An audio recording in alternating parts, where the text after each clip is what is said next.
Video of Turning Point USA influencer Ali Stuckey is blowing up all over X right now, and it's getting massive amounts of pushback, and it gives me a lot of hope. So here's the clip. That feminism has failed women. Second one, are you ready? Are you ready? Porn has weakened men.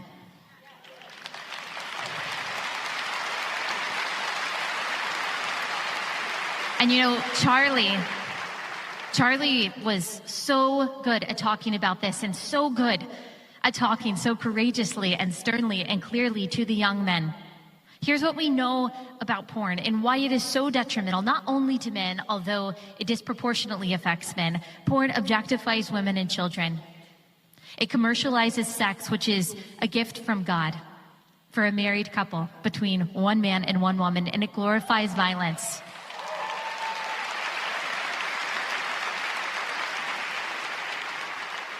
It creates addiction and shame. It destroys marriages. It ruins your perception of other people. It is the legal loophole for sex trafficking. It is evil in every way, and it will destroy your life.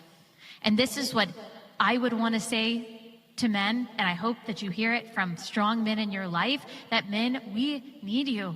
And we need your masculinity, and we need your strength, and we need your boldness, and we need your courage, and we need those things to be harnessed for good. We need you to be solid pastors. We need you to be strong leaders. We need your voice. We need you to bravely stand up for the most vulnerable, to stand up for women and children and for the unborn, to raise a respectful ruckus for the things that matter. We need really strong men, and porn makes you weak.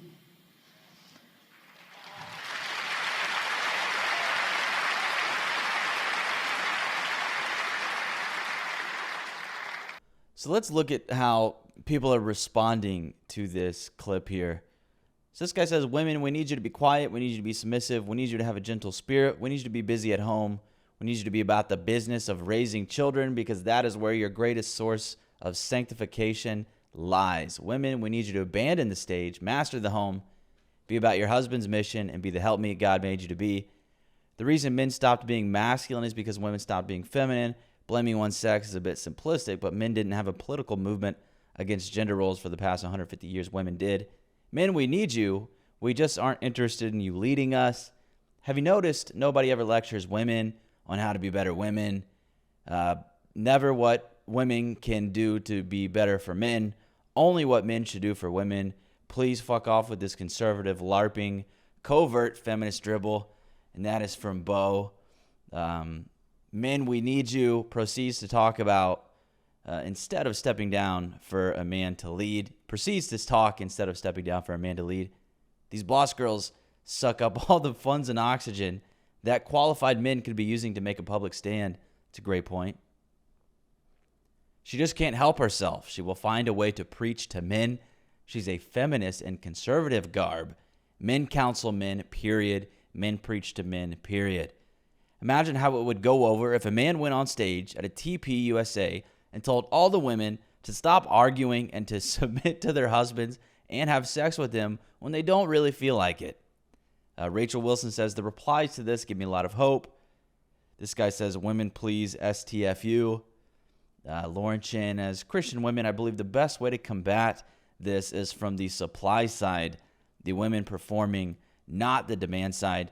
I just don't think we can't speak to what it's like to be a man and struggle with prawn. Yes, women watch it too, but it's clearly not the same. I think she meant to say, I just don't think we can speak to what it's like. What we really need to combat feminism is more females on a stage telling everyone what to do. That'll fix it. That's from Timothy Gordon.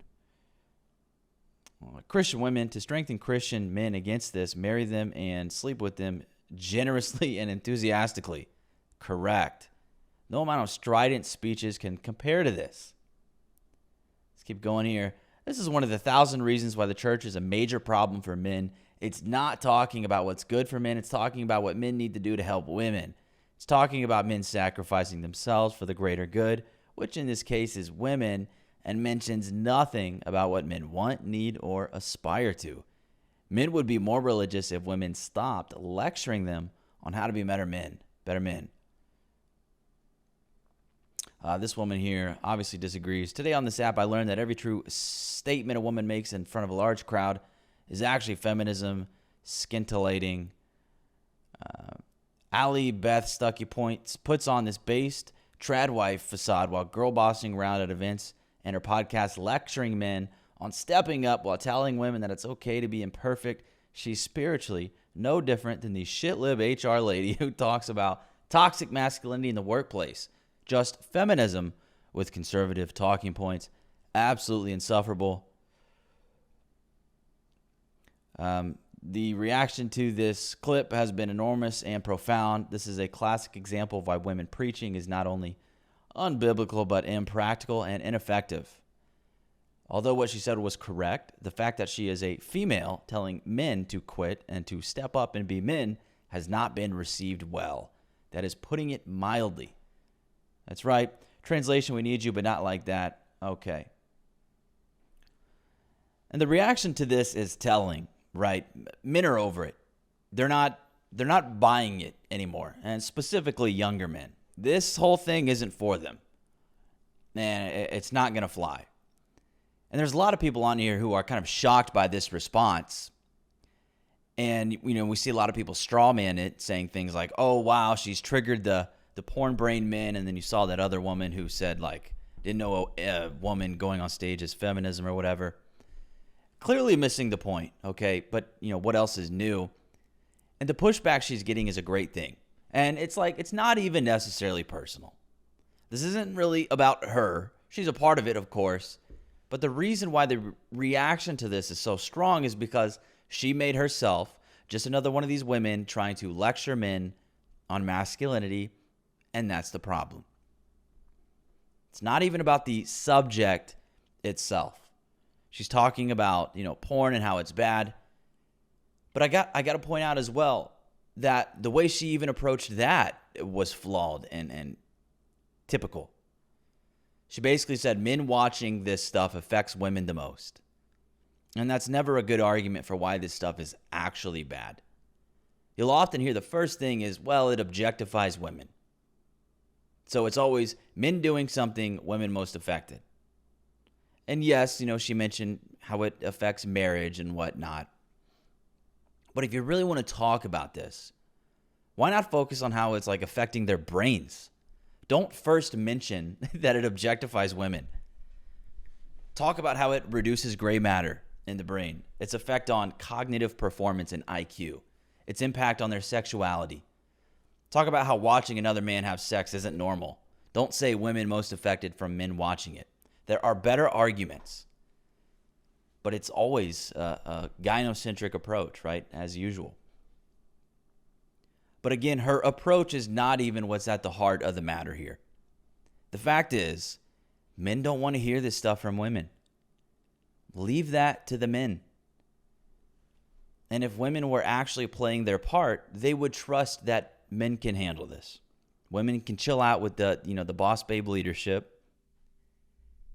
And men have massive fatigue from this. They have massive fatigue from the female nagging epidemic. And this backlash is the result. Now, no offense to the older generations of men, but it seems they were a lot more tolerant of this kind of thing than millennials or Gen Z are. Now, there's a lot of reasons for that, but I believe the main one is how constant and ubiquitous this feminist messaging has been throughout these young men's lives. And it gets more and more extreme. It is relentless. More pervasive and more anti-male. I mean, you see some of the stuff I review on this channel. And that's not even making a dent. There's so much out there that it's one person like me, I can't cover it all. There's so much more. And you have these women, and it's not just Christian women. It's not just liberal women. It's all of them. Women in general constantly lecturing men on masculinity and what it should look like.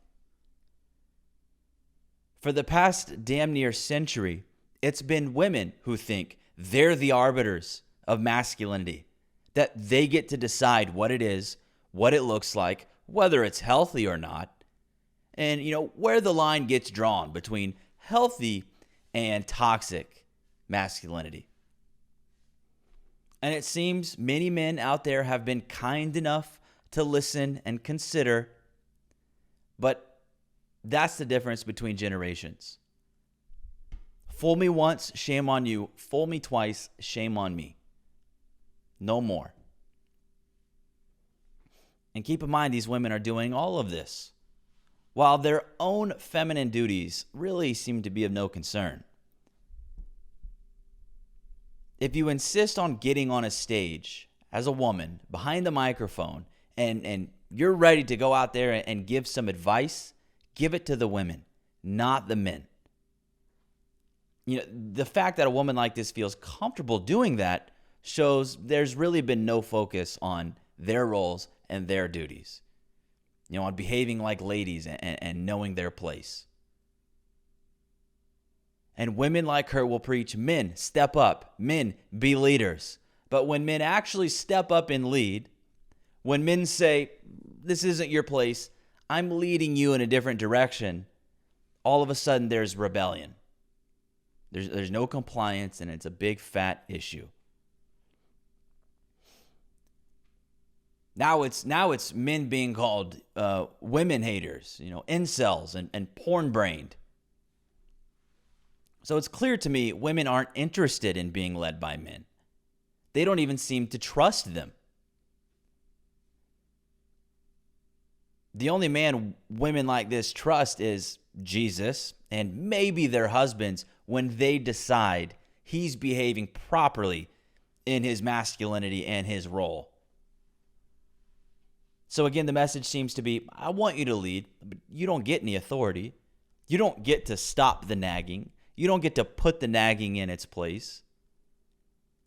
And if people aren't ready to accept that from men, which they're not, at least not yet, it seems, then just stop lecturing men, you know, if you don't want to be lectured back by the leaders, you know, who are supposed to be doing the guiding and instruction. I mean, it's been this blatant, glaring contradiction that for some reason has been tolerated for so long. But young men, they're done with it more than any generation before them. People have asked and have been curious about Andrew Tate. Like, what the hell happened with that guy? Why did he get so popular? Why was he so well received? Well, for once in these young men's lives, it was a man guiding them on masculinity, telling them that this toxic masculinity, garbage they've been fed, it's nonsense. None of it, absolutely none of it for once was coming through a gynocentric filter. And, you know, he also had their respect, of course, and that's an ingredient that must be present. This is very different. It's actually offensive to think men have to eat this stuff up and love every minute of it. And if they don't, right, apparently that shows some kind of flaw, some sort of fragility, something corrupted. And it's like, yeah, keep shaming them. I bet that'll work.